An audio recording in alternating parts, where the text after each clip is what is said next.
Ay, sorry. Ay, sorry. Dalawa kasi kaming lawyers working here.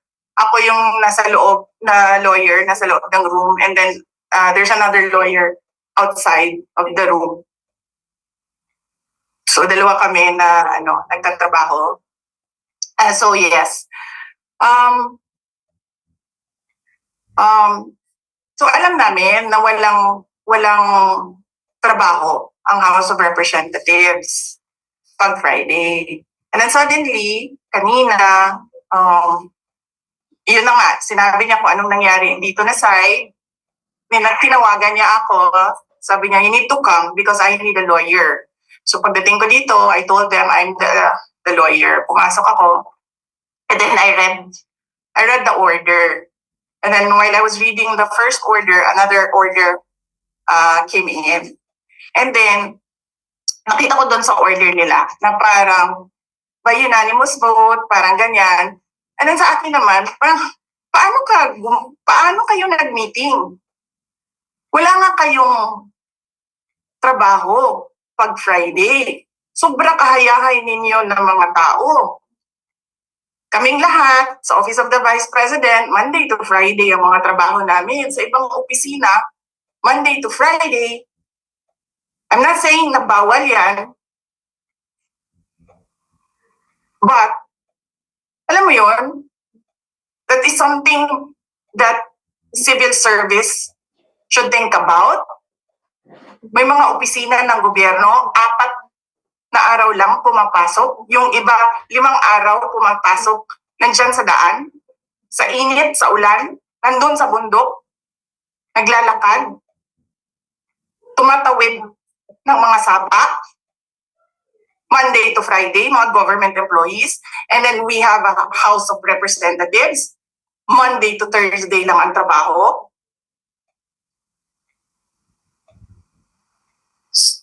The civil service rethink that. Ganyan. So anyway, wala sila. Wala silang trabaho. So hinahanap ko, where is this special doon sa order? Where is this special committee meeting that happened? Because they need the permission of the majority leader and the speaker. Kasi nga walang trabaho eh. So kailangan nila ng permission. Wala nakalagay doon. So how is that a legal order? Tapos nakalagay pa sa second order nila, I violated security regulations when I visited. Before ako pumupunta dito, pinapaklear ko yung oras ko. 11 to 1, 4 to 5. Anong security violations ang violate ko dito sa loob? They allow other visitors to come in here. Pero ako, sinabihan ako kanina, hindi ka pwede bumisita dyan sa loob. Doon kayo sa visitor center. Ililipat namin. And then I said no.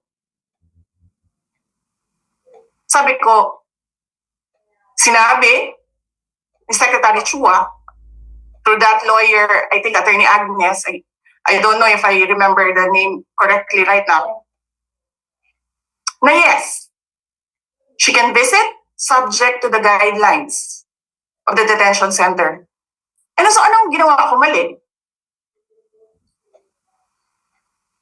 Basta na lang ba ganon? Sasabihin nyo, I violated security regulations? Ano yun? Wala naman ako 2 baril. Nung sinabi sa akin na hindi ako pwede pumasok, nag-antay ako. Alam mo, binibigyan ko pa ng pasensya yan sa taas ba yan? Kanina eh. Ngayon hindi na. Nagsinungaling pa siya. Na I refused daw to leave last night when I did not even know na pinapaalis ako. Ang sinabi lang sa akin, papatayin ang kuryente. Which I said, okay lang. Kasi may flashlight naman ako. Hindi ko naman kailangan ng kuryente. Tapos kanina, sa media, pinapalabas nila na I locked myself doon sa kwarto. Of course, nag-lock ako kasi natutulog na ako.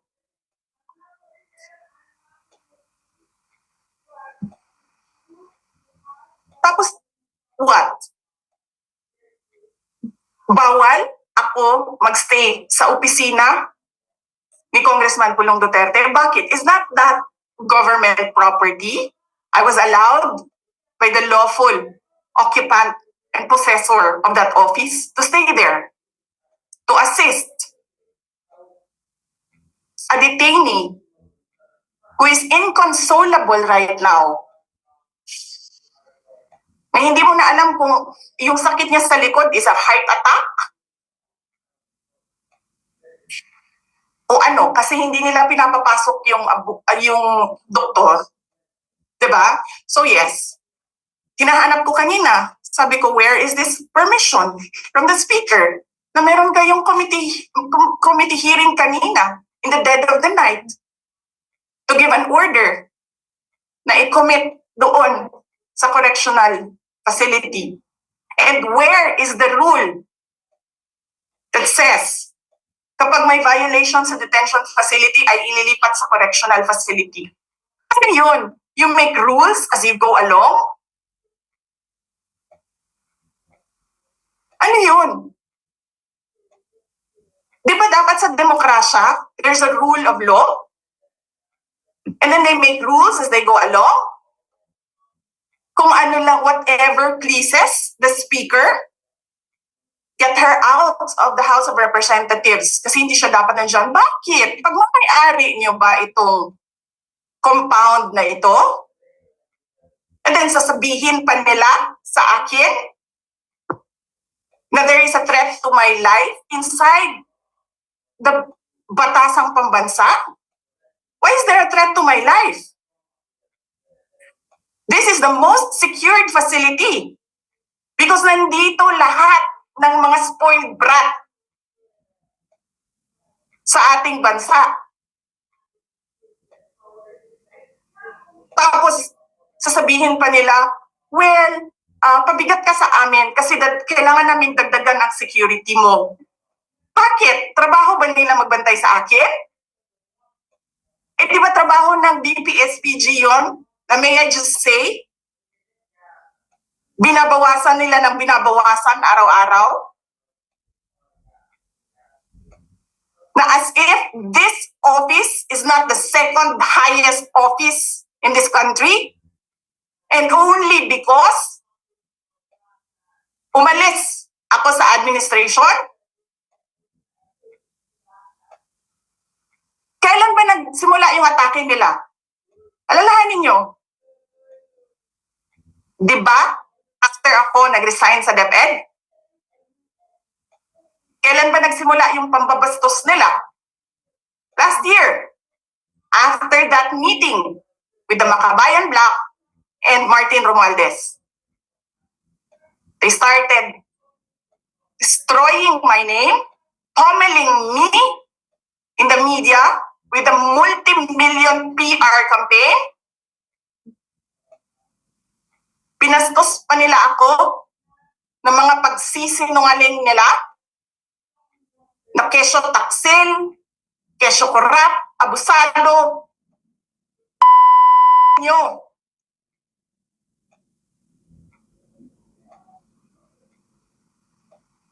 Sino ang korap?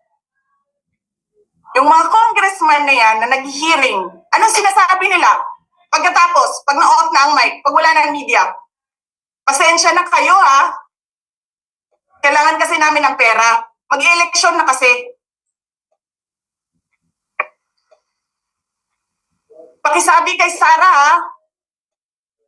Hindi ko naman gusto itong ginagawa ko eh.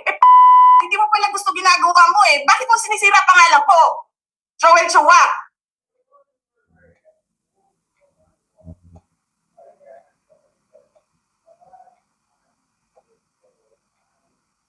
Ganyan. Ganyan ang bansa. This country is going to hell because we are led by a person who doesn't know how to be a president and who is a liar. Alam niyo anong pruweba ko na sinungaling siya? Tinanong ko, 2 businessman. matagal na sa negosyo ng bigas. Because I was concerned. This is a campaign promise. 20 pesos na kilo ng bigas. And so, I really sat down and talked to a businessman. Sabi ko, sabihin mo sa akin kung magagawa ba yung 20 pesos. Sabi niya, hindi. Napaka-imposibleng gawin yan. Because more than 20 pesos ang cost. Paano ka magbenta ng palugi? So tinanong ko, nagsinungaling ba siya nung sinabi niya? And then he said outright, yes. It's either he did not know what he was talking about, that's so incompetent, or he was lying through his teeth to get the votes of people.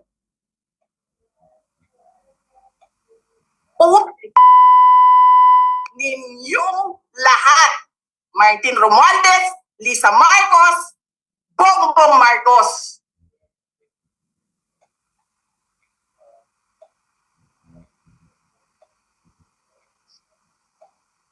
Ginigit-git nyo yung mga tao ko dyan sa envelope na yan. Lisa Marcos, naalala mo, nagpadala ka sa akin ng video? Sinabihan mo ako saan kukunin ang pera. Pinakita mo ang mukha ng tao doon sa video message mo. This is she's been working with us for the longest time. We trust her. You sent me written instructions about money. Millions a month.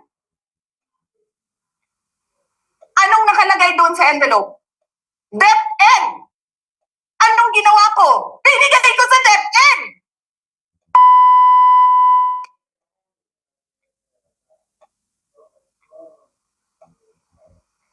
Wala ka ngang posisyon sa gobyerno, namimigay ka ng pera ng gobyerno eh.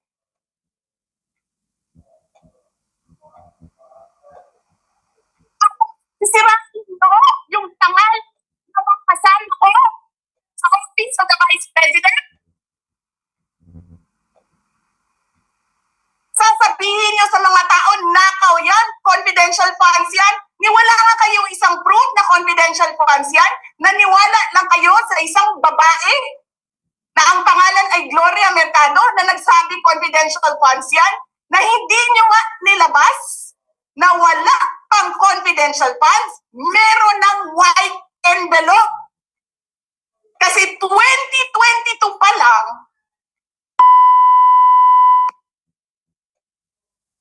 may utos na ng pera sa DepEd. Tapos kami yung nagsisinungaling? Nagpipigil ako eh.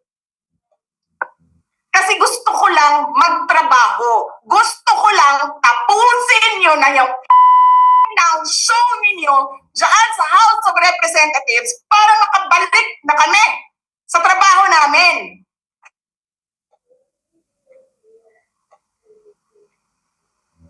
Tapos ganyan ang gagawin ninyo sa amin dahil hindi kami sumusunod sa inyo? Dahil ayaw na namin tumulong sa inyo?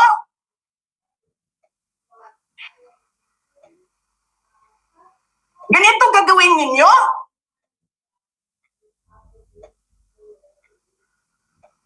Presidente ka, may speaker ka na involved sa bribery ng Supreme Court justices.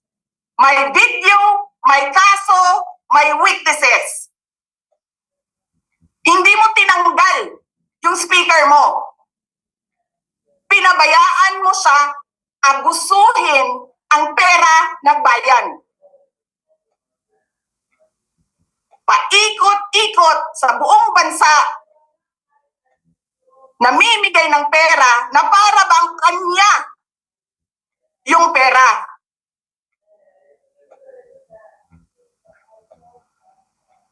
Eh di ba nga, lagi niyo sinasabi separation of powers? Anong trabaho ng legislative branch? Gumawa ng batas. Anong ginagawa ni Martin Romualdez? Nagdidirect ng DSWD, namimigay ng ayuda,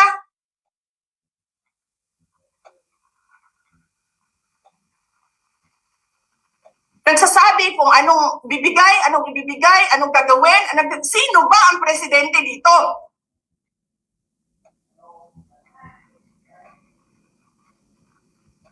Alam nyo, alam namin, mali ang ginagawa ninyo. Sinabihan ko lang mga kasama ko sa Office of the Vice President, pasensya na, sumunod na lang tayo para matapos na sila.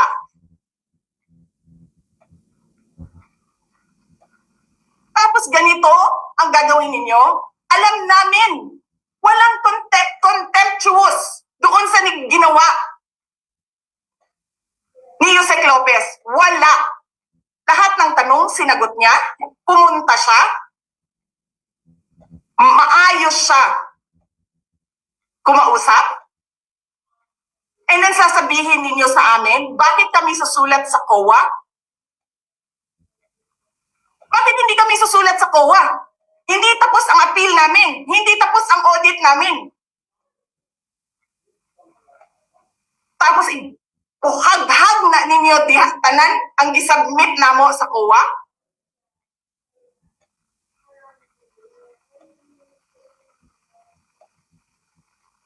Tama ba yun? I have a video of Chairman Gamaliel Cordoba. Sinasabi niya, mali ang ginawa niya. Tama ba yun? Ikaw ba ang auditor? Ikaw ang appeals. Wala pa kaming audit? Sasabihin mo na mali kami?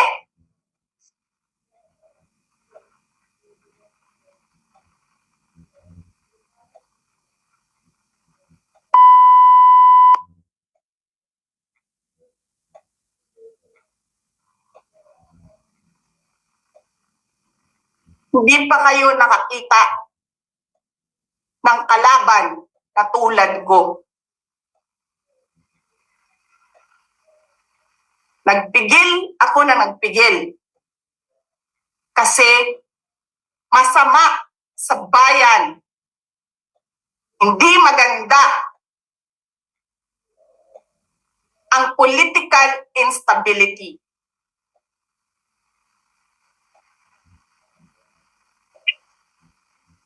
Pinabayaan ko kayo sirain ang pangalan ko kasi I have nothing to lose. Sinira niyo na siya. Wala na siyang ikakasira pa.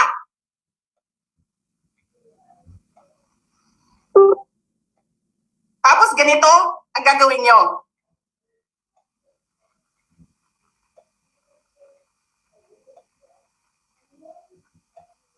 Hindi ko alam paano nakakatulog ang Chief of Staff ng Armed Forces of the Philippines. Gabi-gabi, mahimbing ang tulog mo. Ganito ang bayan natin. Bilyon ang nawawala. Tanungin nyo si Congressman Ungab, Chairman ng Ways and Means, Chairman ng Appropriations Committee. Tanungin nyo siya, paano nawawala ang pera?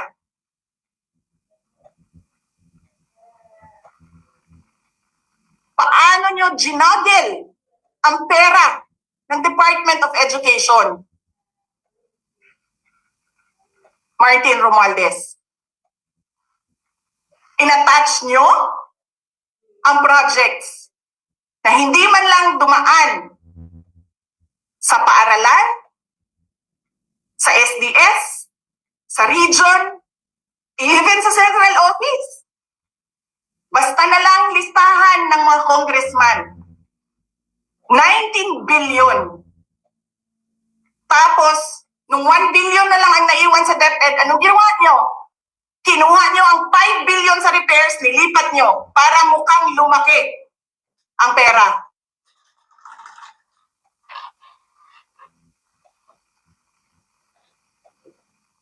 Martin,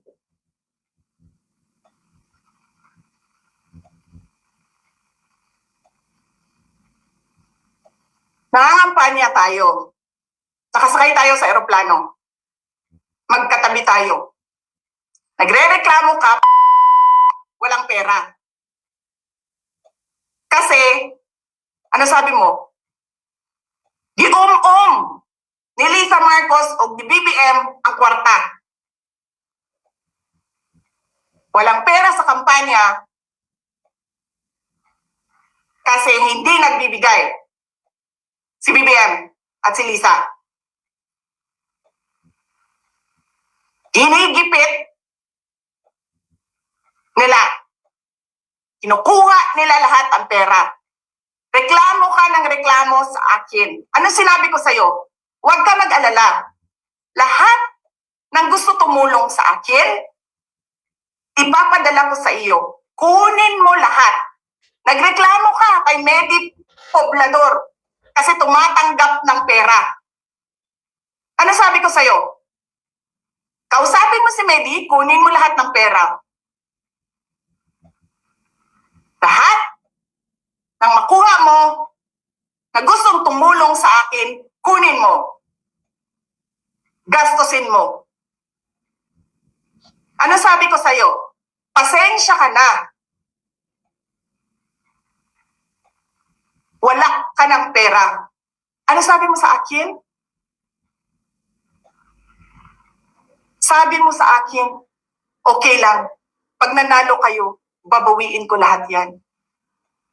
Hindi ko naman alam, ang buong akala ko, babawiin mo sa negosyo mo. Legitimate businessman ka naman eh.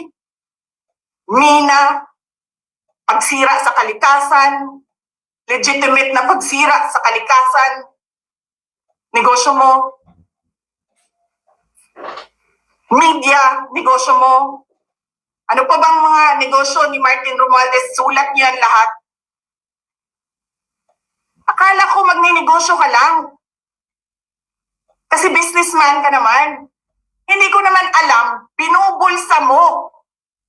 Ibubulsa mo, tatamtamin mo ang legal na pera at illegal na pera. Tanggap ka sa illegal, tanggap ka sa Pogo. Pinaalis niyo lahat ng kompetisyon ninyo, naiwan ang Pogo mo. Tanggap ka, Pogo. May nagsasabi pa, tumatanggap ka sa smuggling, sa droga. Tapos kuha ka dito sa National Treasury. Akin ito, akin ito. Babawiin ko lahat.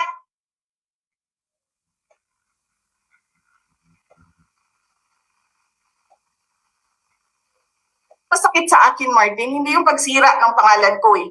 Ang masakit sa akin, maalis mo man ako sa presidential race, hindi pa rin ikaw ang presidente.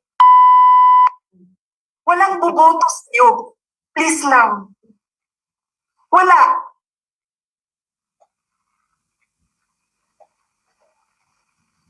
Hindi ka nga dumadaan ng contest eh. Kasi wala kang kalaban sa Tacloban. Kasi binibili mo, pinapakidnap mo, hinaharas mo ang mga kalaban mo. Hindi ka dumaan ng contest.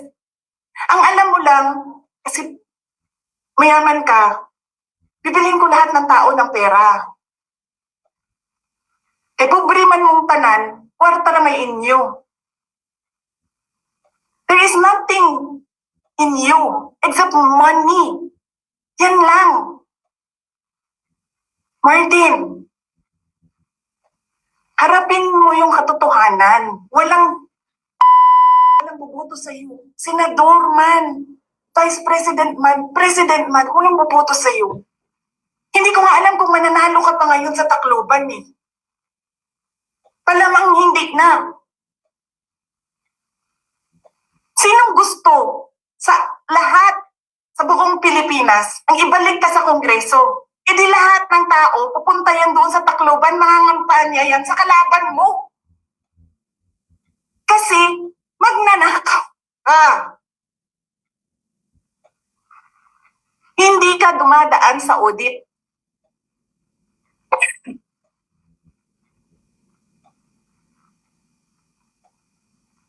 Milyon-milyon, buwan-buwan.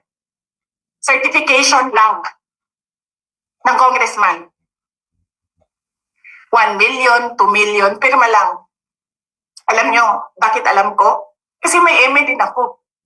May MA ako sa DepEd, may MA ako sa OVP. Pero sa akin, nire-require ako ng resibo ng COA. Pero alam ko, certification lang ang kailangan. Pero nagko-comply ako. Bigay nyo lahat ng resibo. Pero ikaw, pirma mo lang, hindi mo nga ata pirma yan, pirma lang ng staff mo yan. Milyon-milyon dyan sa Committee on Accounts, lumalabas ang pera. Pirma nyo lang. Walang nag-audit sa inyo. Sino ang nag-audit ng confidential funds ng Office of the President? Wala.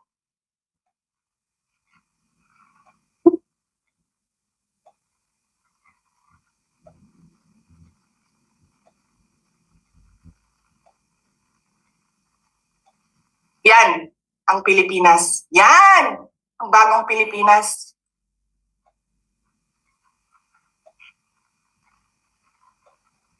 Kriminal ang speaker. Bakit ko nasabi kriminal siya? Basahin niyo yung kaso niya sa United States of America. Sinungaling, presidente. Double whammy pa. Hindi lang siya sinungaling. Hindi pa siya marunong maging presidente. Nagpresenta ka na magiging presidente ka. Tapos, hindi ka pala marunong.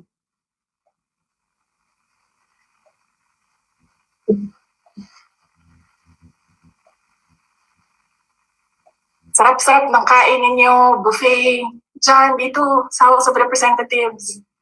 Alak, lahat ng juice, lahat ng mamahaling wine.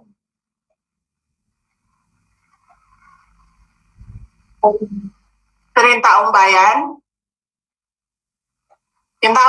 na pinamisan ninyo ng 20 pesos na rice, yung taong bayan na hindi ninyo pinupuntahan sa mga komunidad nila, ano sabi nila? Asin lang, okay na mi, anad naman mi, anak. Ganyan ang bayan natin. Okay na lang kami sa asin. Saan ka nakahanap ng bayan na ang tao, because of their hopelessness, because there is no functioning government, umukay na lang sa asin.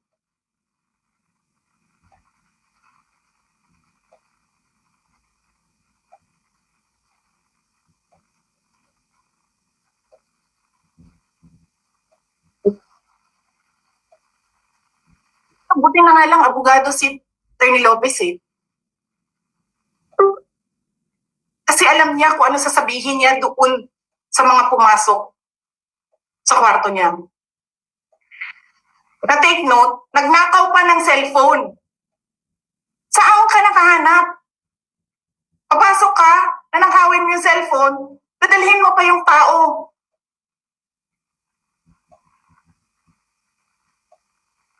Huwag kang mag-alala, ma'am, sa security ko. Kasi may kinausap na ako na tao Sinabi ko sa kanya, kapag pinatay ako, patayin mo si BBM, si Lisa Araneta, at si Martin Romales. No joke. No joke. Nagdilin na ako, ma'am. Pag namatay ako, sabi ko, huwag ka tumigil hanggang hindi mo mapatay sila. And then he said yes. So, alam mo ma'am, yan ang lagi kong sinasabi sa Makabayan Law nung mayor pa ako. Ang laban, wala dyan sa EDSA ma'am. Wala dyan sa mga highway. Ang laban ma'am nandun sa loob ng palasyo. Yan ang problema. We appreciate yung expression ninyo ng disgust, ng pagkamuhi, ng hopelessness, kasi it reflects kung ano yung nararamdaman ng marami, milyon. Alam ko yan, ma'am, kasi kahit saan ako pumunta, ako ang sinasabihan, binoto namin yan dahil sinabi mo, iboto namin.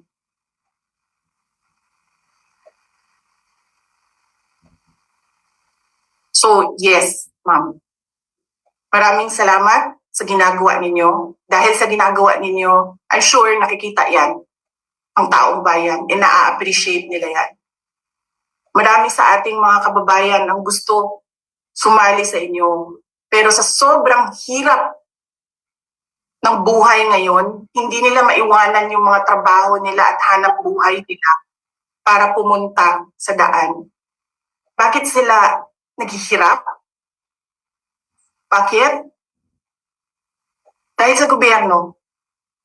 Di ba dapat yung gobyerno natin ang nagpapagaan ng buhay ng tao? Bakit ang gobyerno natin ang nagpapahirap lalo sa tao? Kasi gusto ba nila lagi na lang mahirap ang mga tao para madali mapasunod? May mga lugar kami sa Mindanao na ganyan ang mga politiko. Gusto nila mahirap lahat. Kaya bahugan lang nila ang kwarta. Governor na sila, mayor na sila, congressman na sila. Hanapin niyo, ma'am, yung mga lugar na sobrang hirap sa Mindanao. Tingnan niyo anong gawain ng politiko. Pinapakain lang ng pera ang tao. Pinabastos yung kanilang pagkatao dahil wala silang pakialam. Yan din yung mga tao na gusto sumama sa inyo, na nakikiisa sa inyo, pero hindi nila maiwanan yung hanap buhay dahil sa pamilya. Madami yan. Yes, sir. Salamat, sir. At binigyan nyo ng example ang taong bayan kung ano yung sinasabi ko, because it's happening all over the country. Gusto nila, sila lang ang mayaman. Alam niyo ba, sa bentahan ng mga relo ngayon, sino bumibili ng mga relo? 3, 4 at one time? Mga politiko. Mga galamay ng politiko, karamihan mga congressman. Tanong nyo, sa mga dealer ng relo, ng mamahaling relo dito sa Pilipinas. Tanong nyo sa mga dealer ng mamahaling kotse sa Pilipinas.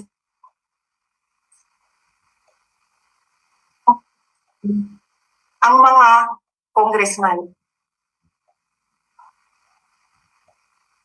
Yes, Ralph, you're raising your hand.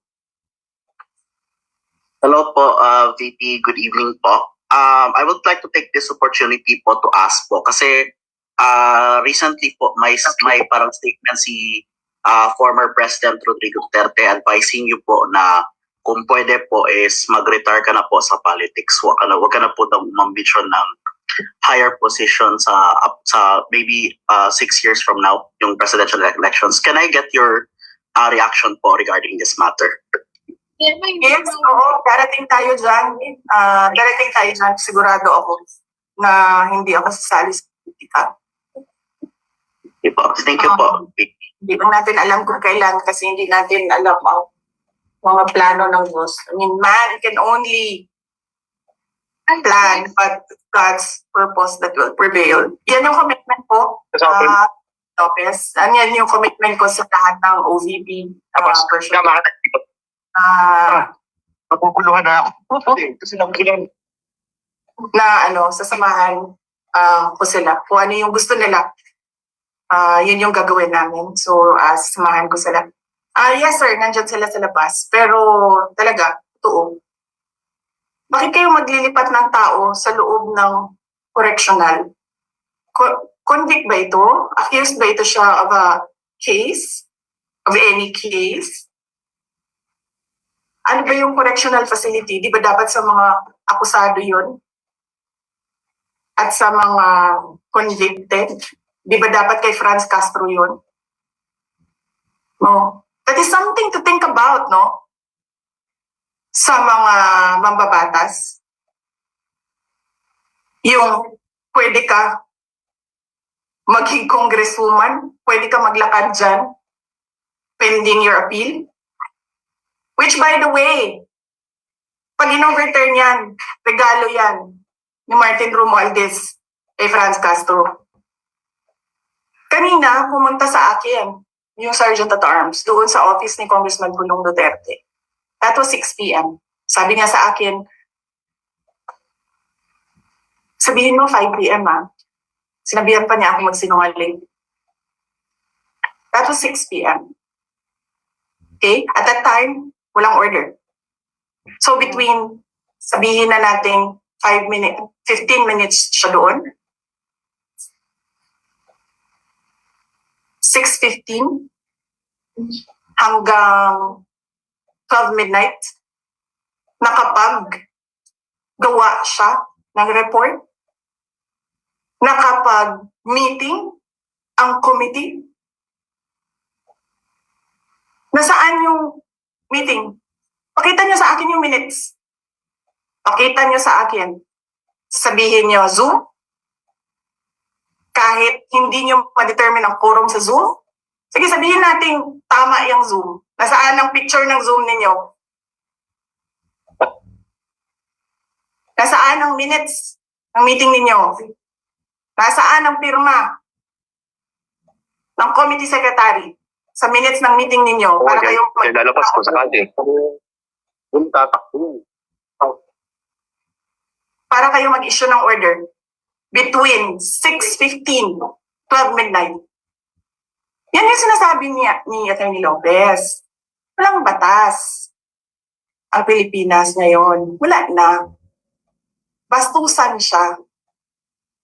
Tapos nagagalit sila. Sinasabi nila, spoiled brat ako. Ang problema ninyo, hindi nyo ma-prove ang pagiging spoiled brat ko. Dahil hindi ako nagbago. Simula nung ako ay bata hanggang ngayon. Hindi ako nagbago. Ni walang isang tao makapagsabi doon sa Davao City na spoiled brat ako. Sabihin niyo, corrupt ako? Ako ba yung may bribery case sa mga Supreme Court justices na hindi nahihiya? Wala akong corruption case. Sinasabi ninyo, nawawala ang pera dahil may notice of disallowance. Ano ba ibig sabihin ng notice of disallowance doon? Ano ba sinasabi niya? Kulang yung mga papel ninyo.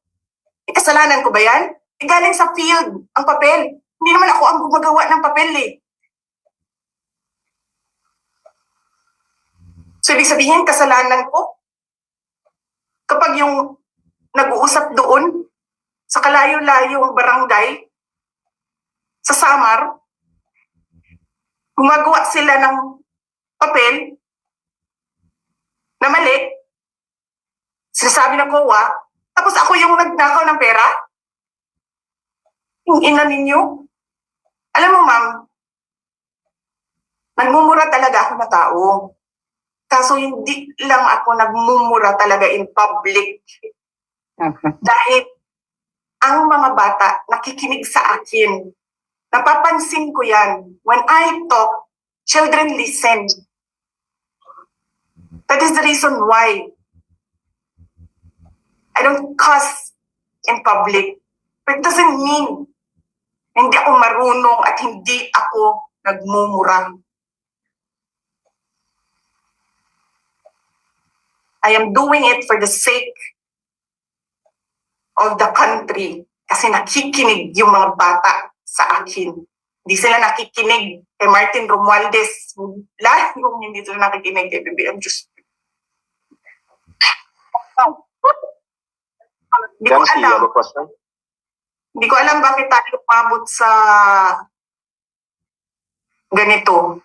Hindi ko alam bakit umabot yung bansa sa ganito. Yes, ma'am, sir, Dancy. Hi ma'am. Sorry ma'am.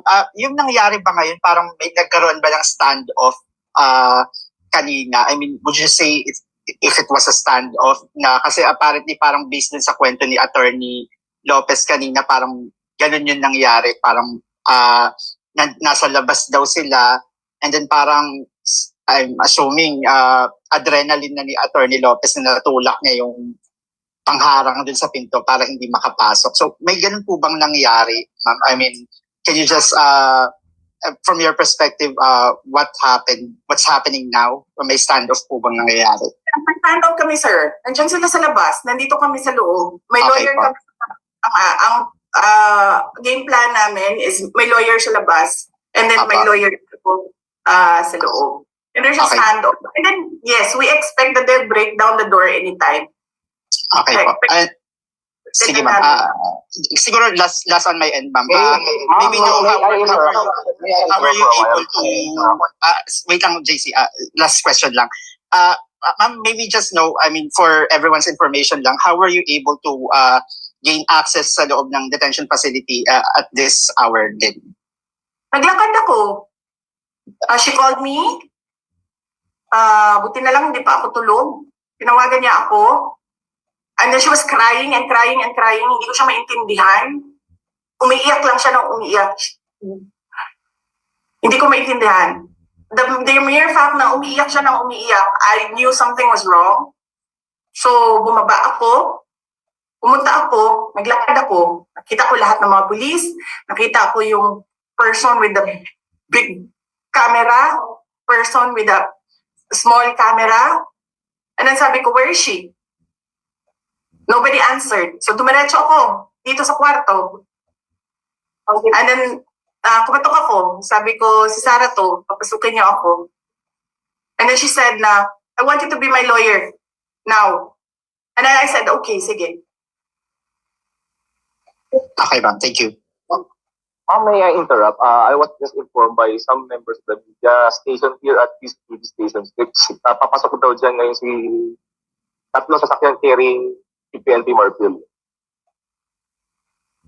Sa loob ng detention facility. Ito na nga, tanaw na sa labas. Yes. Alam nyo, the police can only implement legal orders. Sabihin niyo sa amin, mga congressman, sabihin niyo sa amin, paano naging legal order yan? Hindi nyo nga sinulat that you have the permission to conduct a meeting. Wala nga kayong opisina ngayon. Paano kayo nakagawa ng order from 6:15 to midnight? Sino nagre-respeto kay Marbil ngayon?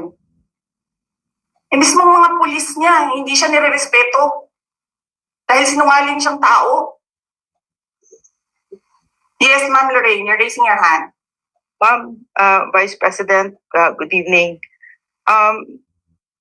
Sorry, Yeah. Mama. Sorry. Yeah. Sorry, Ma'am. Yeah. Yes, Yung ma'am. doktor, yung ambulance, ayaw nila papasukin. Si Marbil, who has nothing to do with this thing here ngayon, papasukin nila. Oh, yan ang tanong namin. Saan ang batas dito? Batas ni Martin Romualdez.